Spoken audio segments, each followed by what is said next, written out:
আরণ্যকের বাবাকে গ্রেফতার করতে মরিয়া হলো অফিসার। সম্পূর্ণ জানতে ভিডিওটিতে একটি লাইক করে দেখতে থাকো। গল্পের শুরুতেই দেখা যায় যে আরণ্যকের মনটা একদমই ভালো নেই। আরণ্যক চুপচাপ বসে কান্নাকাটি করতে থাকে, কারণ যেভাবে সব কিছু শেষ হচ্ছে সেটা আর কোনোভাবেই মেনে নিতে পারছিল না আরণ্যক। তার মধ্যে গরিমা আছে যে সবসময় আরণ্যককে কথা শোনায়। এদিকে রোশনাই আর আদিত্য কাপুর কথা বলতে থাকে। আদিত্য বলে, রোশনাই তুমি আর এইভাবে চোখের জল ফেলো না, কেন এরকম করছো বলো তো? একটা কথা মনে রাখবে, আমি সবসময় তোমার সাথে ছিলাম, আছি আর থাকবো। তুমি এই আদিত্য কাপুরকে অনেকটাই বদলে দিয়েছো। আমার তো এখন অনেক ভালো লাগে জানো, মনে মধ্যে মাঝে মধ্যে ভাবি যে তোমার সাথে ভাগ্যিস দেখা হয়েছে, না হলে এই আদিত্য কাপুর যে আর কত খারাপ কাজ করতো তার ঠিক ছিল না।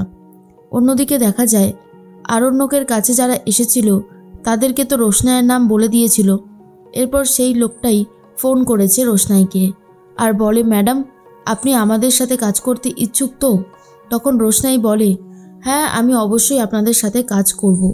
এরপরে তিনি বলে, আরণ্যক স্যার আপনার নামটাই রেকমেন্ডেড করেছিল, আর সত্যি কথা বলতে আগেও তো আপনার সাথে কাজ করার অভিজ্ঞতা আছে, আমার তো ভালোই লাগবে। আপনাদের জন্য একটা বড় 5 স্টার হোটেলের ব্যবস্থা করেছি, আপনাদেরকে ওখানেই রাখবো।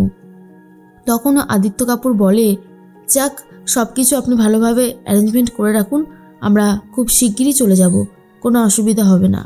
এর মধ্যে রোশনাই ভাবে যে স্যারজির জন্য আমার জীবনের অনেক কিছুই আমি পেয়েছি, যেগুলো হয়তো একদমই পাওয়ার কথা ছিল না, কিন্তু স্যারজিকেই আর পাওয়া হলো না। গরিমা দিদি আর স্যারজি অনেক ভালো থাকুক, আমি ভগবানের কাছে এটাই প্রার্থনা করি।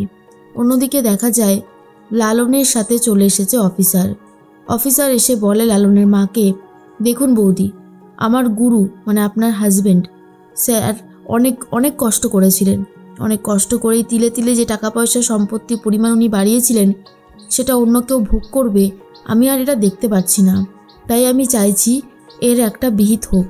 আপনারা যদি আমার সাথে না থাকেন তাহলে আমি কিছুই করে উঠতে পারবো না। সেজন্যই বললাম যে আপনি আমার সাথে থাকবেন তো? তার মধ্যে লালনের মা বলে, কিন্তু ঠাকুরপো নিজেদের মধ্যে এগুলো করাটা কি ঠিক হবে? লালন তখন বলে, হ্যাঁ এটা আমারও মনে হয়েছিল, কিন্তু অফিসার বলে, যে বা যারা আপনার হাজবেন্ডকে এত বড় একটা শাস্তি দিল, আপনাদের নিঃস্ব করে দিল, তাদেরকে আপনি কিচ্ছু করবেন না? না বৌদি, এটা কিন্তু আমার ঠিক লাগছে না, আমার মনে হচ্ছে কোথাও একটা ভুল হচ্ছে। আপনি ভালো করে ভাবনা চিন্তা করে দেখুন, সময় এখনও আছে, তাই আপনার যেটাই মনে হোক না কেন আপনি সেটাই করবেন। তবে আমি বলবো আপনাদের অবশ্যই একটা চেষ্টা করাটা খুব জরুরি, চেষ্টা করলেই আপনারা পারবেন, আর আমি তো আছি। তখন লালন বলে, কেস খামারি করলে তো এর পিছনে অনেক টাকা পয়সা লাগবে, কিন্তু আমাদের এত টাকা পয়সা কোথায়?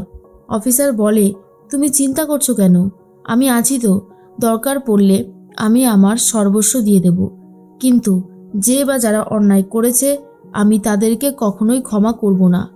এরপর মিনি পুরোটাই বোঝার চেষ্টা করে অফিসার কি বলছে আর কেনই বা বলছে, কিন্তু মিনি পুরোটা বুঝতে পারে না। এর মধ্যেই রোশনাই নিজের সমস্ত জিনিসপত্র গুছিয়ে নিয়েছে আসবে বলে, আর অন্যদিকে গরিমা চলে গেছে আরণ্যকের কাছে আর বলে, কি হলো আরণ্যক, তুমি এখনও চুপচাপ বসে আছো, নিজের জন্য তো দেখছি কিছুই গোছাওনি, কেন বলো তো? সবসময় এই জিনিসগুলো করো, তোমার কি যেতে ইচ্ছে করছে না? আরণ্যক বলে, তুমি তোমারটা গুছিয়ে নাও, আমি আমারটা ঠিক গুছিয়ে নেব। কিন্তু গরিমা কোনোভাবেই কথা শুনতে চায় না, আর যেটা আরণ্যকের একদমই পছন্দ না। গরিমা বলে, তোমার এইগুলো আমার একদমই ভালো লাগে না, তোমার তো মনে হচ্ছে সবটাই মন রোশনাইকে দিয়ে বসে আছো, আমার সামনে তোমার শুধু শরীরটাই আছে। আচ্ছা আরণ্যক, তুমি কেন এই জিনিসগুলো করছো? আরণ্যক বলে, তোমার যখন আমার সাথে থাকতে ইচ্ছেই করে না, তাহলে তুমিই বা আমার সাথে কেন পড়ে আছো? আমাকে ছেড়ে চলে যাও, আমি তো বলিনি আমার সাথে থাকতে। এইসব কথা শোনার পর গরিমা বলে, তোমাকে তো আমি ছেড়ে দেব না, কোনোভাবেই না, চলো তুমি তোমার জিনিসপত্র গুছিয়ে নাও। এরপর আরণ্যকও নিজের সুটকেসটা গুছিয়ে নেয়।